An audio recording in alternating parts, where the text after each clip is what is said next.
पश्चिम बंगाल में क्या चुनाव से पहले सड़क पर लड़ाई होने जा रही है? क्या ममता बनर्जी जो पश्चिम बंगाल की मुख्यमंत्री हैं, वह अब लड़ाई को सड़कों पर ला रही हैं?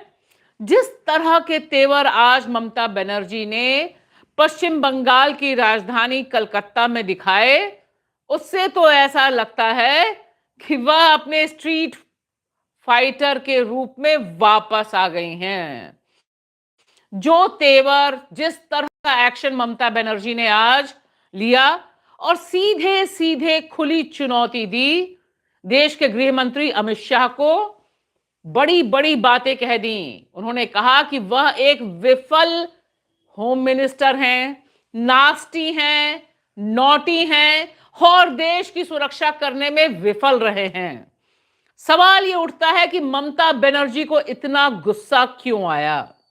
ममता बनर्जी को इतना गुस्सा इसलिए आया क्योंकि ईडी ने, इन्फोर्समेंट डायरेक्टरेट ने कोलकाता पहुंचकर आईपैक नाम की जो संस्था है, जो दरअसल चुनाव में पॉलिटिकल पार्टीज को स्ट्रैटेजी बनाने में, वोटरों तक पहुंचने में, कैंपेन डिजाइन करने में, अपने उम्मीदवारों के बारे में ठीक ठीक जानकारी हासिल करने में मदद करती है, उसके ऊपर छापा मारा।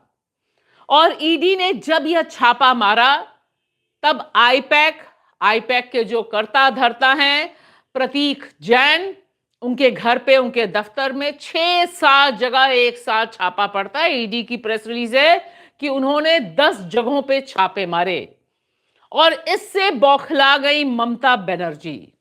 और फिर ममता बनर्जी ने वह किया जो अभी तक किसी भी राज्य के मुख्यमंत्री ने नहीं किया था।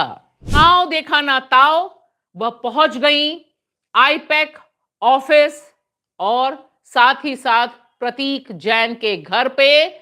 जिस तरह से जो छापेमारी चल रही थी, वहां वह पहुंची दनदनाते हुए अपने स्ट्रीट फाइटर अंदाज में। आप इससे खुश हो सकते हैं, आप इससे नाराज हो सकते हैं। ममता बनर्जी को चाहने वाले लोग कह रहे हैं कि बिल्कुल सही किया दीदी ने, और जो भक्तों की टोली है और जो बीजेपी है और जो बीजेपी का दुम वाला मीडिया है, वह चिल्ला चिल्ला कर सुबह से बस यही दिखा रहा है कि ममता बनर्जी ने कितना अनर्थ कर दिया।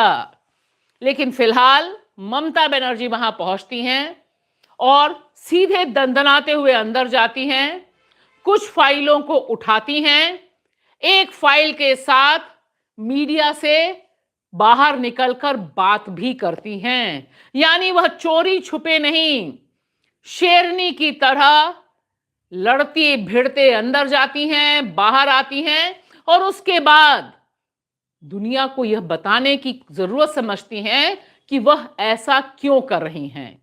यहां मैं आपको बता दूं, क्योंकि बेचारा जो गोदी मीडिया है, बेचारा जो आंखों पे पट्टी बांधे मीडिया है, वह यह नहीं बताएगा कि आखिर पश्चिम बंगाल में जहां इसी साल चुनाव होने हैं और मोदी जी ने पश्चिम बंगाल के लिए कैंपेन तो बिहार के चुनाव के समय से ही शुरू कर दिया था, वहां पर जिस तरह से ईडी ने आईपैक को निशाने पर लिया, उससे ममता बनर्जी का बौखलाना बिल्कुल जायज है।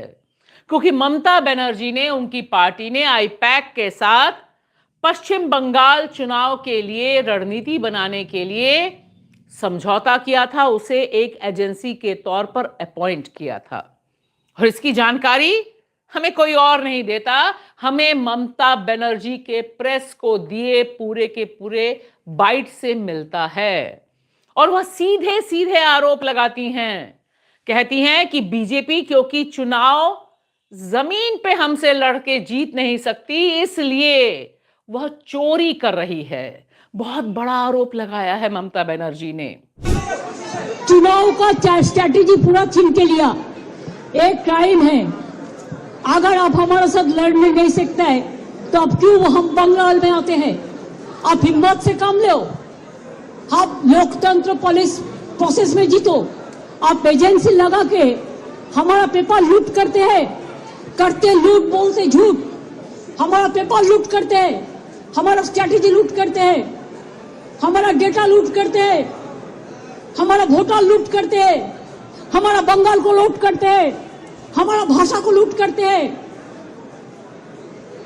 क्या है आप लोगों के लिए भविष्य?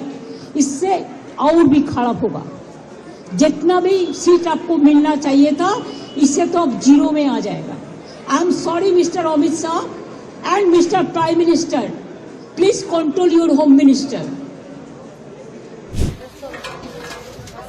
The candidate list, the party strategy, the party plan. Is it the duty of the ED and Amit Shah? The nasty home minister, the naughty home minister who cannot protect the country, and is taking away all my party documents. If I get the BJP party office, what will be? What will be the result? They didn't have any guards. One side the SIR case, they are deleting all the names of the Bengal people. More than 2 crore people, 1.5 crore people are being called. 54 lakhs are being deleted without any asking their details. They are using WhatsApp only.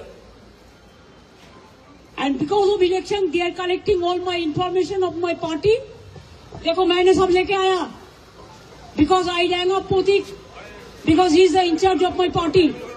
Amit Shah ji को खुली चुनौती देती हैं। अमित शाह जी के लिए वह शब्द इस्तेमाल करती हैं जो अभी तक किसी भी चुने हुए मुख्यमंत्री ने इस तरह से इस्तेमाल नहीं किए हैं, और उनके समर्थन में उतरते हैं तमाम विपक्ष के और लोग भी। लेकिन सबसे बड़ा बयान आता है समाजवादी पार्टी के अखिलेश सिंह यादव का, और अखिलेश कहते हैं कि दरअसल बीजेपी जान गई है कि वह बंगाल को जीत नहीं सकती है बिहार की तरह, इसलिए अब डराने धमकाने और चोरी करने पर उतर आई है।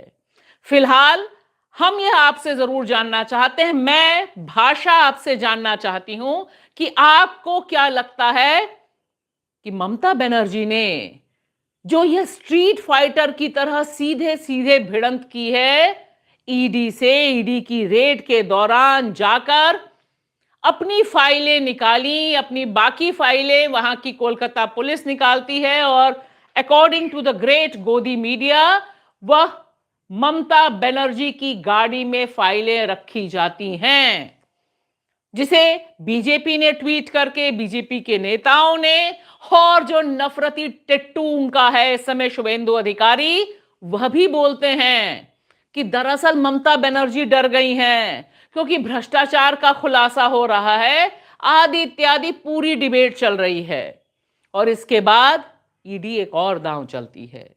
ईडी पहुंचती है कोलकाता हाई कोर्ट, और कोलकाता हाई कोर्ट में कहती है कि साहब हम अपनी जांच ठीक से नहीं कर पा रहे, सरकार, पश्चिम बंगाल की सरकार, ममता बनर्जी और उनकी पुलिस हमें ठीक ढंग से जांच नहीं करने दे पा रही, और हमारी जांच का, हमारी ईडी रेड का कोई रिश्ता पश्चिम बंगाल के चुनाव से नहीं है। ममता बनर्जी दरअसल स्ट्रीट फाइटर की तरह बीजेपी के हर कदम का विरोध करने के लिए तैयार है, और वह ज्यादा आगा पीछा सोचती नहीं है।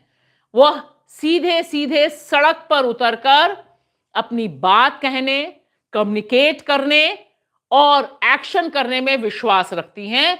ममता बनर्जी खुद किस तरह से अपने एक्शन को जस्टिफाई कर रही हैं, हम यहां आपसे पूछ रहे हैं, आपको क्या लगता है?